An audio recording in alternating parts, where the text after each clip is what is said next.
Your Friendly Neighborhood 스파이더맨, 이것도 모두 에거 사이즈샷처럼 너의 친절한 이웃 스파이더맨이라고 번역될지. 아무튼 얼마 전 열렸던 D23 행사에선 이 Your Friendly Neighborhood 스파이더맨의 짧은 클립도 공개가 됐었죠. 이 클립 같은 경우 구글 검색 조금만 해봐도 현재까지 계속 볼 수 있는 상태이기 때문에 직접 보고 싶으시면 검색해서 보시면 될 것 같고, 이번 영상에선 이 클립과 함께 공개된 여러 정보들에 대해 간단하게 훑어보는 시간을 준비해봤습니다. 먼저 해당 작품 속 스파이더맨의 성우 같은 경우 와디프에서 이 스파이더맨의 성우를 맡았던 허드슨 템스가 다시 한번 맡게 될 것이라고 하며, Last year, Mr. Stark asked me to join the Avengers. I turned them down, and now they're all gone, and I'm still here. 작중에서 노먼 오스본이 맨 인 더 체어 역을 맡게 될 것이라고 하는데, 아무래도 같은 맨 인 더 체어이긴 하지만 그 능력이나 재력을 비교해봤을 땐 마블 시네마틱 유니버스의 네드보단 토니 스타크에 가까울 것이라고 예상할 수 있겠죠. Guy in a chair. 참고로 해당 작품에선 스파이더맨의 기원을 스킵한 마블 시네마틱 유니버스와는 달리 피터가 방사능 거미에 물려 스파이더맨이 됐다는 장면까지 등장할 예정인데, 마블 스튜디오의 스트리밍 부분 사장인 브래드 원더바움에 따르면 해당 작품은 마블 시네마틱 유니버스와 마찬가지로 11호 이벤트를 겪은 건 같지만 전개가 다른 멀티버스에 가깝다며, 그래서 지구율 99999는 아니지만 닥스 2편에 등장한 수많은 멀티버스처럼 정사에 포함되는 세계관이라고 했기 때문에 이 부분 참고하시면서 보면 좋을 것 같고요.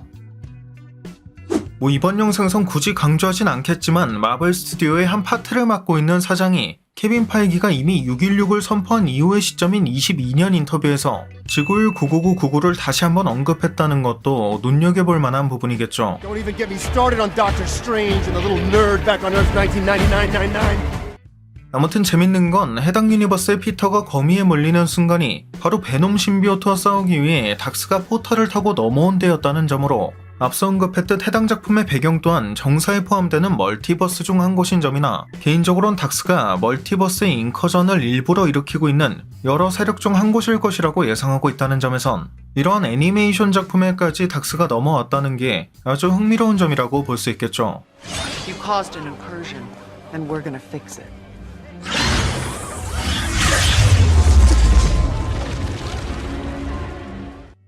심지어 유출된 내용에 따르면 해당 유니버스의 피터는 닥스가 누군지도 모른다고 하는데, 닥스 2편 당시엔 닥스가 차베즈의 포탈로 여러 멀티버스를 넘나들던 중 애니메이션 세계관으로 넘어간 걸 볼 수도 있었다는 점에선 해당 작품 속 닥스가 멀티버스에서 넘어온 것이고, 이 닥스가 넘어온 유니버스가 우리가 봤던 마블 시네마틱 유니버스였던 것, 즉 이 닥스가 우리가 알고 있는 닥스일 가능성까지 기대해 볼 수 있을 것 같고요.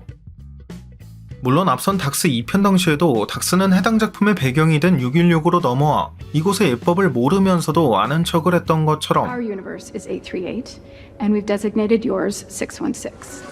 You know, it's ancient custom to bow in the presence of the Sorcerer Supreme. Yeah, I'm aware of the customs. 이곳에 넘어온 이후에도 자신의 진짜 목적인 인커전을 유발하는 건 당연하게도 숨길 것이고, 아예 멀티버스에서 넘어온 것 자체도 숨길 가능성이 높기 때문에 이 닥스의 진짜 정체는 대사 등을 통해 던져질 떡밥을 분석해 유추하는 정도로 일단은 만족해야겠지만요. 게다가 이 멀티버스를 통해 신비오트가 넘어오는 사건 같은 경우 이미 마블 시네마틱 유니버스와 소니 스파이더맨 유니버스 사이에도 발생한 이벤트였던 만큼 온 멀티버스의 관점에서 봤을 땐 이러한 이벤트가 반드시 발생해야만 하는 것, 즉 소니가 표현할 땐 캐논 이벤트, 마블이 표현할 땐 앱솔루트 포인트라고 하는 바로 그 이벤트라고 할 수 있지 않을까 싶네요. They are the canon. Chapters that are a part of every spider Her story. death is an absolute point in time. Absolute. Unchangeable, unmovable. Without her death, Strange.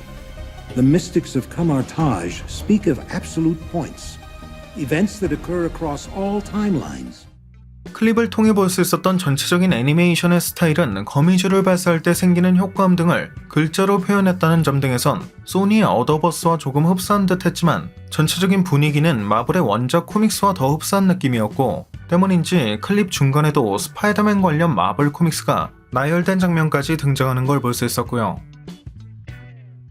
뿐만 아니라 해당 작품엔 드라마 러너웨이즈에도 등장한 적이 있는 니코 미노루의 변종도 등장해 피터와 관계를 형성할 예정이라고 하며 노먼 오스본이 등장한다고 해서 아이언맨이 등장하지 않는 게 아니라 아이언맨은 그대로 또 등장할 예정이라고 하기 때문에 마블 시네마틱 유니버스에선 멘토를 넘어 거의 아버지 같은 역할로 등장했던 아이언맨 토니 스타크가 작중에선 어떤 역할로 등장할지 아예 악역으로 등장하게 될지도 궁금한 부분이 될 것 같고 빌런도 닥터 옥토퍼스, 더 라이노, 스콜피온, 스피드 데몬, 타란툴라, 카멜레온 등 꽤 많은 숫자가 등장할 예정인 건 물론 해당 작품에 등장할 예정인 스파이더맨의 수트만 해도 기본 수트나 럭비 유니폼을 리폼한 것 같은 수트, 퓨처 파운데이션 버전의 수트 등 정말 다양한 게 등장할 예정인 만큼 생각보다 마블 시네마틱 유니버스와 관련이 깊고 재미도 있는 작품이 될 것 같다는 생각이 드네요. 여기서 수트 얘기하던 중에 마블 시네마틱 유니버스와 관련이 깊을 수도 있다고 한 건 특히 퓨처 파운데이션 버전의 수트가 등장할 예정이기 때문입니다.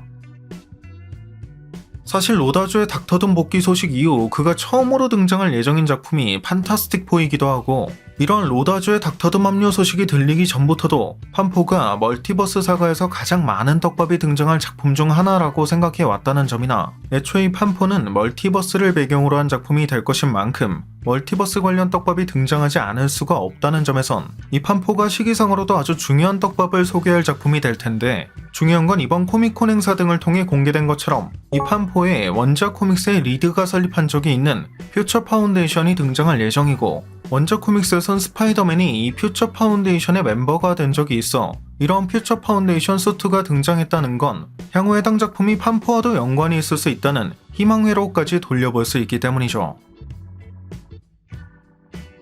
게다가 해당 작품 또한 단순 애니메이션으로 치부할 게 아닌 정사에 포함되는 작품이라고 했고 엄연한 멀티버스의 한 곳이라고 했다는 점, 실제로 닥스 또한 멀티버스에서 넘어온 것으로 보인다는 점에선 그 가능성이 더욱 높다고 볼 수 있을 것이기 때문에 이러한 퓨처 파운데이션 수트의 등장은 꽤 주목할 만한 부분이라고 볼 수 있을 것입니다. 네, 오늘 준비한 영상은 여기까지였습니다. 영상이 재밌고 유익하셨다면 잊지 마시고 꼭 구독과 좋아요 그리고 알림 설정 해주시면 감사하겠습니다. 그럼 지금까지 올원이었습니다.